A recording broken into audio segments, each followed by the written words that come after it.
வணக்கம். சற்று முன் கிடைக்கப்பெற்ற மிக மிக முக்கியமான செய்தி ஒன்று வெளியாகியுள்ளது. கொடநாடு வழக்கில் ஏற்பட்ட திடீர் திருப்பம். டெல்லிக்கு அழைத்து சென்ற எடப்பாடி பழனிசாமியை சிபிஐ துறையினர் தனி அறையில் விசாரணை நடத்தி வருகிறார்கள்.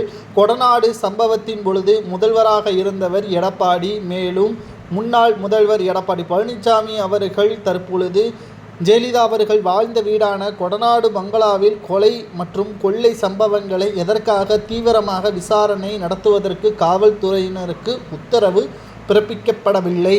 மாறாக இந்த வழக்கு அப்பொழுது விசாரணை செய்து முடித்திருந்தால் 3 மாதத்தில் ஒட்டுமொத்த குற்றவாளிகள் யார் என்பதும் தெரிந்திருக்கும். அடுத்தடுத்ததாக மறைந்த முதல்வர் ஜெயலலிதா அவர்களது கார் டிரைவரான கண்ணன் போன்றவர்கள் தொடர்ச்சியாக உயிரிழந்தது, மேலும் விபத்தாக இந்த மரணங்களை நிகழ்த்திய வைத்தது போன்ற அனைத்தும் பெரிய தலைகள் இல்லாமல் செயல்படுத்தியிருக்க முடியாது என்றும் விசாரணையில் தற்பொழுது எடப்பாடி பழனிசாமி அவர்களை விசாரணையும் நடத்தி வருகிறார்கள்.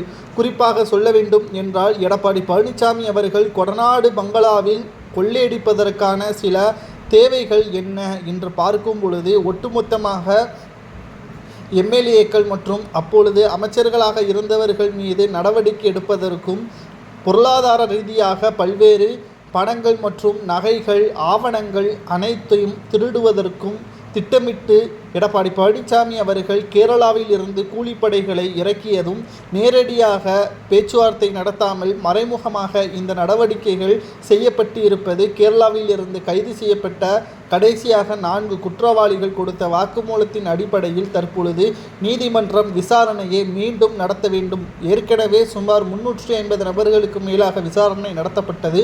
அதில் எடப்பாடி பழனிசாமியின் பெயர் இடம்பெறவில்லை. காரணம், அவர் முதல்வராக இருந்த காரணத்தினால், சரியான ஆதாரம் இல்லாமல் அவரிடம் விசாரணை நடத்த முடியாத காரணத்தினால் தற்பொழுது எதிர்க்கட்சி தலைவராக இருக்கக்கூடிய சூழலில் அவரிடம் விசாரணை நடத்தலாம் என்று நீதிமன்றம் தீர்ப்பை வழங்கியிருக்கிறது. இந்த நிலையில்தான் டெல்லிக்கு அழைத்து சென்று விசாரணை நடத்த உள்ளதாகவும், தனி அறையில் வைத்து விசாரணை நடத்த உள்ளதாகவும் அடுத்தடுத்த தகவல்கள் கிடைக்கப்பெற்று வருகிறது. இதில் நிச்சயம் எடப்பாடி பழனிசாமி தான் மூல காரணமாக இருந்தார் என்றால், நிச்சயமாக அதிமுகவின் நிர்வாகிகளே அவரை விரட்டியடிப்பார்கள். ஏனென்றால், மறைந்த முதல்வர் ஜெயலலிதா அவர்கள் வாழ்ந்த இடத்தை கோவிலாக கருதக்கூடிய அதிமுகவின் தொண்டர்கள் நிச்சயம் எடப்பாடியை மன்னிக்க மாட்டார்கள் என்பதில் துளியளவு கூட சந்தேகம் கிடையாது. ஒருவேளை அவர்தான் குற்றவாளி என்றால் நீதிமன்றம் அவருக்கு என்ன தண்டனை கொடுக்கலாம் என்பதை உங்களது கருத்துக்களை கமெண்ட் வாயிலாக கூறுங்கள்.